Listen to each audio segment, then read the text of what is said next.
Buenos días, bendiciones, sí la veo. Ok, buenos Buenos días a días. todos. Vamos a comenzar. A ver si me hacen el favor y ponen en mute.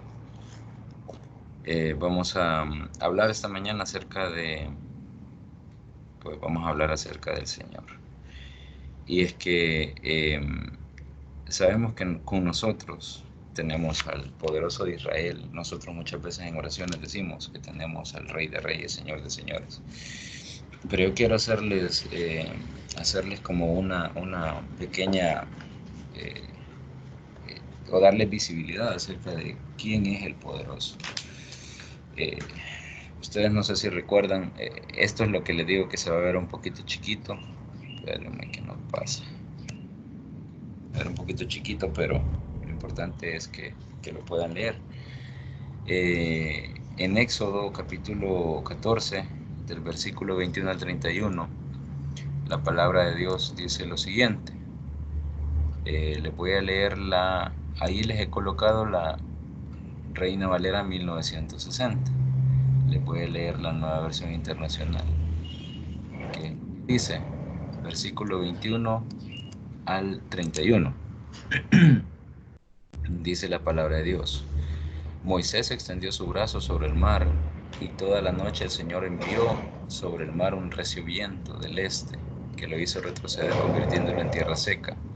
Las aguas del mar se dividieron y los israelitas lo cruzaron sobre tierra seca. El mar era para ellos una muralla de agua a la derecha y otra a la izquierda. Los egipcios los persiguieron, todos los caballos y los carros de Faraón y todos sus jinetes entraron en el mar tras ellos. Cuando ya estaba por amanecer, el Señor miró al ejército egipcio desde la columna de fuego y de nube y sembró la confusión entre ellos. Hizo que las ruedas de los carros se atascaran, de modo que se les hacía muy difícil avanzar. Entonces exclamaron los egipcios, alejémonos de los israelitas, pues el Señor está peleando por ellos y contra nosotros. Entonces el Señor dijo a Moisés, extiende tu brazo sobre el mar para que las aguas se vuelvan contra los egipcios y contra sus carros y jinetes. Moisés extendió su brazo sobre el mar y al despuntar el alba, el agua volvió a su estado normal. Los egipcios en su huida se toparon con el mar y así el Señor los hundió en el fondo del mar. Al recobrar las aguas su estado normal, se tragaron a todos los carros y jinetes del faraón y a todo el ejército que había entrado en el mar para perseguir a los israelitas. Ninguno de ellos quedó con vida. Los israelitas, sin embargo, cruzaron el mar sobre tierra seca, pues para ellos el mar formó una muralla de agua a la derecha y otra a la izquierda. En ese día el Señor salvó a Israel del poder de Egipto. Todos los israelitas vieron los cadáveres de los egipcios tendidos a la orilla del mar, y al ver los israelitas el gran poder que el Señor había desplegado en contra de los egipcios, temieron al Señor y creyeron en él y en su siervo Moisés. Yo creo que esta historia ustedes la han visto más de alguna ocasión, ¿verdad? Entonces, solo esa muestra que el Señor dio con el pueblo de Israel nos hace constatar de que tenemos un Dios poderoso y que Él abre caminos donde no los hay. Entonces, díganme, si Dios puede abrir el mar rojo, si Dios puede crear una columna de fuego, si Dios puede crear una columna de nubes, y si Dios puede alimentar, porque no ha dado, digamos, señales de que solamente puede alimentar a los que van por el desierto, no, el Señor ha dado muestras de que puede alimentar en cualquier lugar, en cualquier momento, en cualquier situación. Ustedes saben lo que se dio con la reunión de los 5.000 hombres, cuando Jesús predicó, cuando Jesús dio el sermón del monte, y en esa ocasión no había nada más que unos cuantos panes y unos cuantos peces. O sea, y de eso comieron más de 5.000 personas, pero mucha gente ve los milagros y aún así no cree que tenemos un Dios poderoso. Y muchos ven la provisión de Dios y no creen que es por misericordia de Dios. Entonces, Él hace caminos donde no los hay. Dice Isaías 43:19, he aquí yo hago cosa nueva, pronto saldrá a luz, no la conoceréis. Otra vez abriré camino en el desierto y ríos en la soledad. Y también abre puertas donde nadie se las imagina. Ustedes pueden estar pensando de que no creo, creo que se dé esa situación, no creo que exista esa posibilidad. Hablando de cualquier cosa, cualquier situación que ustedes estén pasando, pero el Señor es capaz de abrir puertas donde no las hay. Nosotros podemos tener una casa con una sola puerta y si el Señor dice yo abro puerta aquí, pues la abro, porque esta va a ser tu salida, esta va a ser tu alternativa, esta va a ser tu opción. Isaías 55 del 8 al 10 dice, entonces nacerá tu luz como el alba y tu salvación se dejará ver pronto, e irá tu justicia delante de ti y a la gloria de Jehová será tu retaguardia. Entonces invocarás y te oirá Jehová, clamarás y él dirá, heme aquí. Si quitares de en medio de ti el yugo, el dedo amenazador y el hablar vanidad, y si dieres el pan al hambriento y saciares el alma afligida, en las tinieblas nacerá tu luz y tu oscuridad será como el mediodía. Entonces el Señor nos llama también a que nosotros quitemos cualquier tipo de estorbo que nos pueda estar obstaculizando el caminar con el Señor y el poder encontrar esas opciones, esas salidas. Él nos da fuerzas donde no las hay. Él nos da la fortaleza de vivir en Él y esa misma fortaleza es la que nos da como la alegría o el contentamiento con Cristo, la confianza. Pero para poder llegar a sentir eso con el Señor tenemos que quitar cualquier tipo de estorbo que tengamos en nuestra vida. Si todavía sentimos odio, hay que quitarlo. Si todavía sentimos envidias, hay que quitarlo. Si todavía sentimos que no hemos perdonado a alguien por algo, tenemos que perdonar para que el Señor comience a abrir esos caminos, para que el Señor comience a abrir esas puertas. Ahora, a veces se preguntarán, ¿y por qué las cosas me pasan a mí? ¿Por qué, o sea, la gente es tan mala conmigo? ¿Por qué la agarran en contra mía?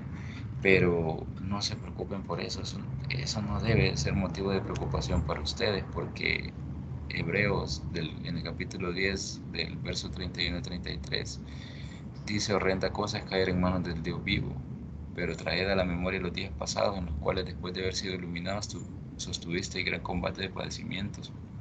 Por una parte, ciertamente con vituperios, tribulaciones fuiste hechos espectáculo y por otra llegaste a ser compañeros de los que estaban en una situación semejante.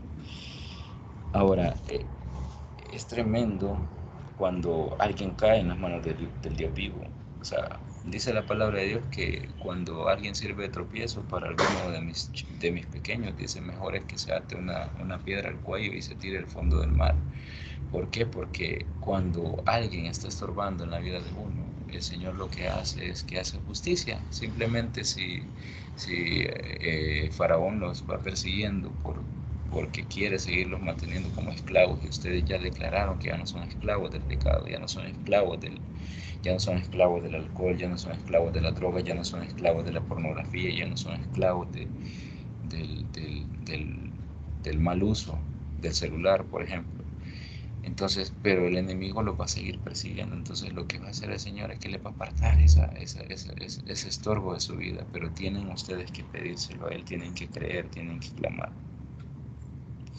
Algunos seres humanos como personas que son digamos, conocedoras, pero digamos conocedoras a nivel de letra, creen en Jesús, como los que son ateos, por ejemplo, ellos creen en Jesús aunque no lo admitan, pero creen que Jesús simplemente tal vez fue una persona, un maestro, digamos, pero no un Dios, no un Dios como tal. Y en realidad no creen que se mueva, no creen que sea omnipotente, omnisciente, pero cuando estas personas comienzan a demigrar a los hijos de Dios, o estas personas comienzan a señalar a los hijos de Dios, no se la van a ver con las personas, se la van a ver con el Señor, porque en realidad es Él quien pelea nuestras batallas, es Él quien nos libera y es Él quien nos cubre ante toda situación. Ahora, hay algo aquí que es bien importante y es la oración. La oración es algo que nos va a dar esa salida, esa opción, esa fortaleza, nos va a dar esa columna de nubes, nos va a dar esa columna de fuego cuando pasemos por el desierto. Y cuando no podamos salir de los problemas, siempre es nuestro deber ponernos poner sobre nuestros temores, nuestras tristezas, nuestras tribulaciones.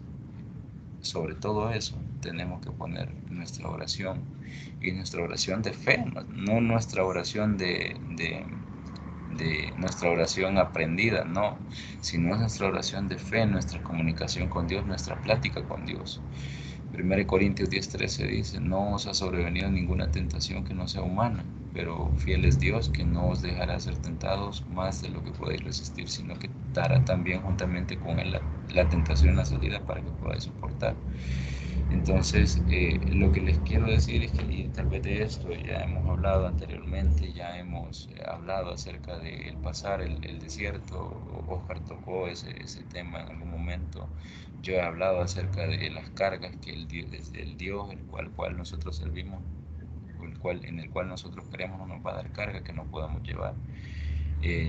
Y si insisto con esto es porque a veces nosotros escuchamos, pero no creemos en realidad que Dios pueda hacer posible las cosas. Entonces es necesario insistir sobre esto para que creamos de verdad y para que nuestra fe no desmaye. Y la fe, pues ustedes saben, también Oscar habló acerca de la fe, me recuerdo ese día. Eh, y, y realmente sabemos que hay cosas que no podemos ver, hay cosas que parecen imposibles, pero nosotros tenemos el Dios de lo imposible con nosotros, y Él es el que nos va a ayudar a poder salir de esa esclavitud, a poder llegar a tierra seca y poder en algún momento entrar en esa tierra prometida. Así que no dudemos de que el Señor nos va a proveer, nos va a proveer la fuerza, la fortaleza, la fe, la esperanza, el ánimo que necesitamos para continuar. No dudemos en ningún momento. Y la oración es la que nos va a dar esa fuerza, la oración es la que nos va a dar ese poder para poder salir adelante y de esta situación. Con esto finalizo, voy a cortar hasta acá para compartir luego el video, y voy a preguntar